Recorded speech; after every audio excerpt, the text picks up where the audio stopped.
Alrighty, guys. Andrew Bros here. Hey, I wanted to talk about J.C. Jackson. I know we've talked a little bit about Keenan Allen and some of the changes that the Chargers probably need to make this offseason and really get into getting off of the $20 million salary cap hit that we are over currently at this moment. So let's talk about finances a little bit. I know it's a little bit of a boring conversation, but let's talk about J.C. Jackson and see what his future with the Chargers may be. So let's get into it.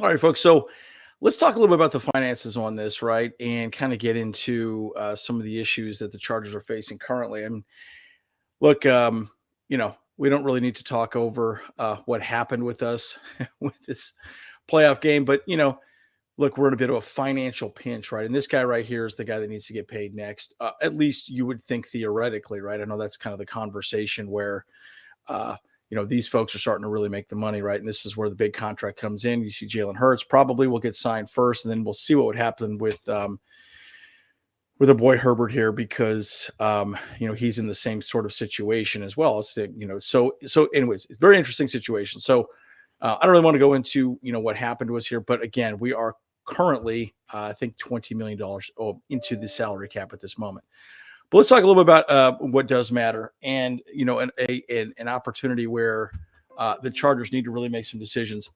Obviously, we know J.C. Jackson's here, and this is an interesting article that I read regarding J.C. Jackson. And look, I think everyone has different opinions on what's going to happen, but I could really see them potentially trading him back. Now, there's a lot of money that it's involved in that decision if it makes sense financially for any team, quite frankly. But what do you guys think? Should we trade J.C. Jackson? I know there's some discussions around a salary hit, but again, the team can take all that, if they want him back bad enough. Now, I was actually just talking to James and Kyle, and they're like, nah, he's not going to get traded because he's damaged goods. I mean, think about it, right? He really hurt his knee. He was out for the entire season. His value has plummeted, right? And I think, I'm going to go through some of the numbers here on this statistically speaking. Again,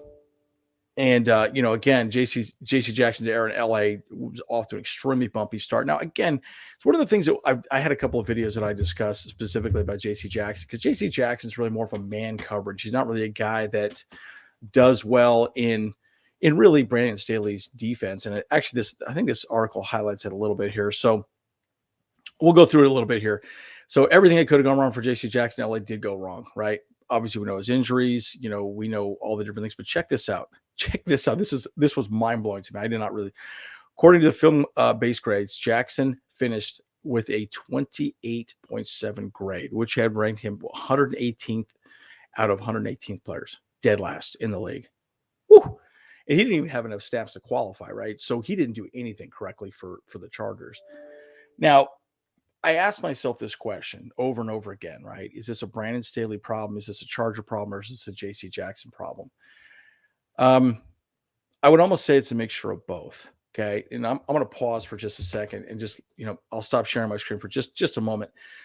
Look, the thing that I loved about Brandon Staley is that he's very good at analyzing players and saying, hey, look, this is how you fit into our scheme. Well, if you recall, when we did have J.C. Jackson come down and actually work with Brandon Staley, he had this whole list of, oh, hey, you're this, you do a great job of positioning your body correctly to intercept the ball, all these different things that Brandon Staley, has identified as his qualities. See, at that moment, that's where the coach has to identify that this guy's going to fit within my system. Now, I think Brandon Staley thought he could integrate him into the system, but clearly he could not because his stats were so bad and he did such a bad job of doing anything in the system. So I think it's a bit of Brandon Staley and it's a bit of J.C. Jackson just wanting as much money as he possibly could get. And he got it, right? He got it from the Chargers. But, he doesn't care. He wants to get paid, right? And they're going to pay me the most money. Great. I'm going to go that direction. So I think it was a mixture of, major problems on both ends as far as, not really changing things the right way and really adjusting to what was going on during the season, right? So it was an interesting thing. So let's continue into the article. So again, one of the things that I noticed is that really in the Patriots defense is they do more of a press man coverage, right? Where basically JC Jackson's going to continue running the route with the number one, number two receiver, whatever they want to do. But again, Brandon Staley doesn't do that. He runs more of a hybrid man approach, and it's very hybrid zone, approach, very different, right? So, if you see this type of offensive scheme, then you stay man. If these right, and he just did not do well. That's exactly why Mike Davis did very well in this defense this season because he understands the defense correctly. So JC Jackson just didn't pick it up quickly enough. So again, I think that's coaching, right? So I look at this and I say to myself, okay, I think that's a coaching issue. Well, let's see what he's saying now.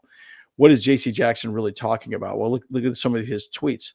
Former Patriot cornerback JC Jackson deleted all of his posts from the Chargers and has posted these stories in the past week.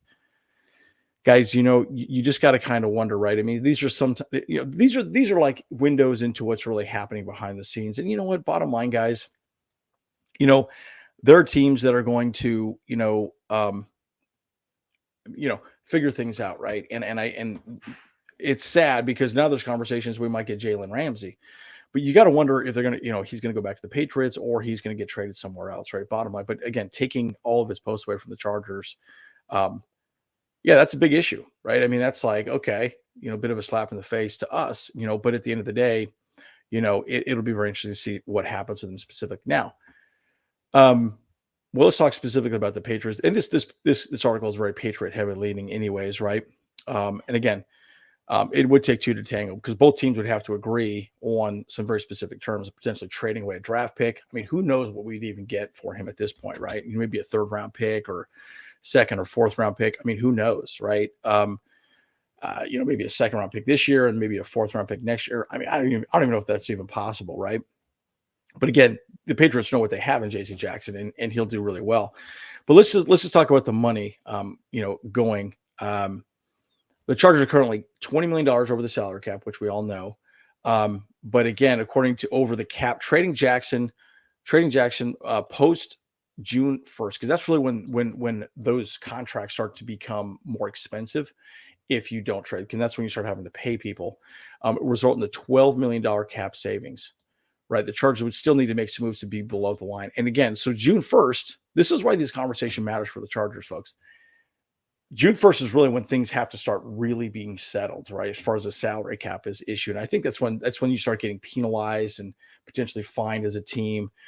So this is why these conversations are mattering. So I promise you, Brandon Staley, well, mostly Tom Telesco, is making calls and trying to move some of these players. Keenan Allen, potentially. We've already talked about that. JC Jackson, potentially. This one is going to be tougher to move because of his injury, right? But again, this would be a $12 million cap savings, right? And, that'd be huge. And hell, you never know. Maybe we'll take one of their corners, maybe a corner we like. Hey, we'll trade you this guy. Give us him, and then you take JC Jackson back. And man, talk about just slap in the face, man, because you want to see JC Jackson succeed. I want to see him succeed. I have no animosity towards the man, but again, it's just frustrating that it just didn't work out for him. But then the $12 million will carry over to New England, freeing up the cap space as we discussed. Again, I think the Patriots have $38 million in cap. Now, would Bill Belichick want him back? Promise you, if that were to happen, they say, now we'll give you XYZ corner and you take half the cap or something like that. But man, you just really have to wonder who will take this. I mean, there's other teams out there, the Bears, the Falcons, they all have quite a bit of money left over. So guys, what do you guys think, right? Do you think that we should keep JC Jackson? You think we should let him go? Should we cut him? What are your general thoughts? I mean, bottom line, I feel like JC Jackson's a really good corner. I just don't think he was able to really shine within this defense. But I think Brandon Staley's a little more wise, a little more sound. I do believe that he'll probably step up and do something really good for JC Jackson this next season if we were to retain him, which, guys, I'm a little bit on the line with, right? Because at the end of the day, I really want to see what he can do. And I really don't think a team is going to spend the money to get him, just like my brother James and really Kyle said when we chatted yesterday. So kind of interesting, discussion for the Chargers moving forward. But, you never know what's going to happen. I mean, who knows, right? I mean, we might even get one team to say, hey, we want Keenan Allen and JC Jackson. What would it take? All right, well, you get Keenan Allen and JC Jackson, and we get, a first and second round pick, maybe a first round pick this year and maybe a second round pick in a year or so. I mean, who knows? Who knows what we would get? That's probably asking a lot, but,